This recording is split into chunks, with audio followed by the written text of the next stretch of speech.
Justin and David, thank you both. Jason, don't leave yet. Mr. Bounds, don't leave yet. You can't leave. Okay. No, seriously. You're in my sight, so come back over in that chair and sit down, sir. Okay. So today was a kickoff to a number of things that we got a chance to spend some time this morning with a group of about 55 upstairs, putting pieces together about this demonstration hub for and with the city. This afternoon was to get some insights from around the world and in our own backyard. So let me tell you why you can't leave. You're the outside of, I have to be very careful about this, but I'll just go ahead and Jason and Shannon, let me do this. I'm a fourth generation Texan. My great grandfather came to Galveston in 1898 from Eastern Europe. Came here because there was a man who allowed him to use his name to get on a manifest in Liverpool, England, after leaving part of what was Lithuania. That man, some of you may know the Sackwitz family. So my great-grandfather came to Galveston in 1898. In January of 1900, he had the fortitude and the wisdom as a young entrepreneur to come up what then was a dirt road that eventually became I-45. He came up to Houston with Mr. Sackwitz, started a construction company. Now, if my great-grandfather had stayed in Galveston, Jason, 4 more months, I wouldn't be here. And there's probably a lot of people who probably would have that choice, but they're stuck. But my great-grandfather, by the pure grace of God, was able to come up. He also is the one who wrote a story or kept notes that basically said that he went down to what would be about Texas City and could see the fires of Galveston burning. From what was the largest unrecorded, scientifically captured hurricane of all time. So my great-grandfather came up. Now, let me tell you why I'm kind of headed in this direction. So my great-grandfather put the star on top of the San Jacinto Monument. My grandfather put the dome on top of the dome. My family, my dad, my uncle, my cousin and I put the 72 tons of lead-coated copper on top of what used to be called the Republic Bank building for I.M. Pei and Philip Johnson. So I'm a fourth-generation Houstonian who has a lot of deep roots in this town. And regretfully, all of us knew that this was going to happen. Let's just be blunt about it. We all knew at a certain point this was going to happen. But can we do something about it? Yes. Is it too late? No. Is this a community that is probably one of the most volunteer-oriented communities in the world? Yes. Is this the most charitable community in the United States that steps up within 12 hours? $40 million was set aside by several families.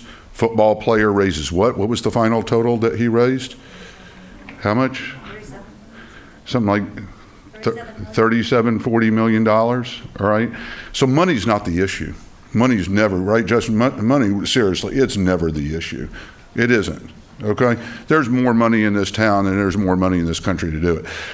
Here's what the challenge will be in Houston, all right? So today, we brought some of the best minds in the world here, all right, to the Baker Institute, to a man who was my political mentor, and laid out the start of something that could be really, really important. And there's a lot of efforts underway in this community, all right? Jason, you're the only high official left in this room right now at 5:30. And that does not make me happy as a fourth-generation Houstonian. So based on what Carol and I just talked about, you and I have a long meeting to get through, because as the innovation guru, and having done this enough times in 130 cities around the country, you are going to be our great champion, because this is going to be about innovating this city along with all of the other business and civic leaders, all right? So my challenge to you all in this room is those who are going to stay here, those who are getting on planes, is give us a chance. There's a huge opportunity here, and a huge opportunity to take a large city based on what you've seen in different places, Dale, what the French are doing, what the Irish are doing. There's a lot of opportunities, all right? The one thing that holds this community back, and always has held it back. I'm not competing with anybody. I'm not competing with the Greater Houston Partnership. I'm not competing with City Hall or the county. This is a time and a moment to bring all of these folks who have the smarts, the brains, and the resources together and use the City of Houston's water system as a significant platform for innovation, technology, but also to design by purpose. So thank you very, very much for your time.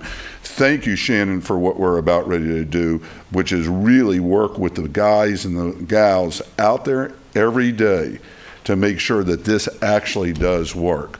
So thank you all. Michael, I know you want to close this up, but thank you also for the hospitality of the Baker Institute.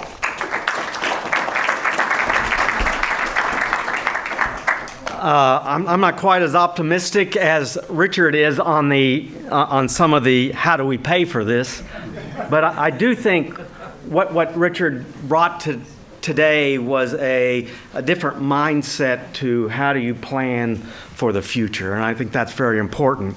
But I do want to just remind people that Houston, it's not New Orleans and it's not Rotterdam. We have our own unique problems. We have a storm surge problem during hurricanes, but we also have bayou flooding. We also have major river flooding. We also have major street flooding. We are a huge region. It's multi-counties, multi-cities. It's upstream, downstream issues. It's no one public entity controls a watershed or a river basin. So there are some real government issues that have to be addressed to try to solve some of these problems in the Houston area. And I'm going to jump right down to, because that's where we're going to have to pay for this. And it's got to be a regional and a state and a federal effort to help pay for all of the infrastructure that this area is going to need. But we're entering an era when you look to the federal government, they have growing entitlements needs for Social Security, Medicare. They want to increase the military. We're having a massive tax cut. I would not look for much money from the federal government other than recovery.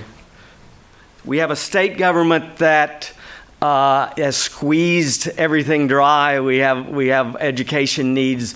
We have healthcare needs. They're not increasing their spending. They're pushing things back to the county and the state level. And we have problems at the county level of the types of taxes that they can raise. So the Harris County Flood Control District can't put on a levy on sales taxes. They have to use property taxes. The city of Houston is a large part of the region, but it's not the biggest part. How do you get Katy? How do you get Conroe? How do you get Sugar Land? How do you get those other cities involved in helping pay for some of this? So the real long-term problem, I don't think, is coming up with plans. It's how do we pay it? And how do we overcome the fact that not everyone is going to win from this? There will be some losers, there'll be some winners. Some people pay more taxes than others, and that's going to be a real challenge as we go forward. And I just want to leave it with you that it's very common to hear in Texas, probably in Louisiana, that government is not the solution, it is the problem. If you're looking at water, government has to lead the solution. It's not going to come from the private sector. It's got to be collective action. It's got to be collective taxation. The private sector can help by providing plans, by providing equipment, but it has to be paid for. And I think that's going to be the challenge as we go forward, is the will to come up with taxation to pay for this. given that this is not the only issue for the area, we have low-quality public education in Houston and in Texas. We have major transportation problems in Texas. I mean, we have lots of things that we have so squeezed government on. I don't know how this issue is going to jump ahead of some of the other issues, and I think that is something that the Baker Institute really is going to be thinking of, is how do you get the support to actually pay for it versus I got these great plans, but I got $5 million in Harris County flood district to spend this year, or 50 or whatever. That's nowhere near enough. So I'll leave it at that.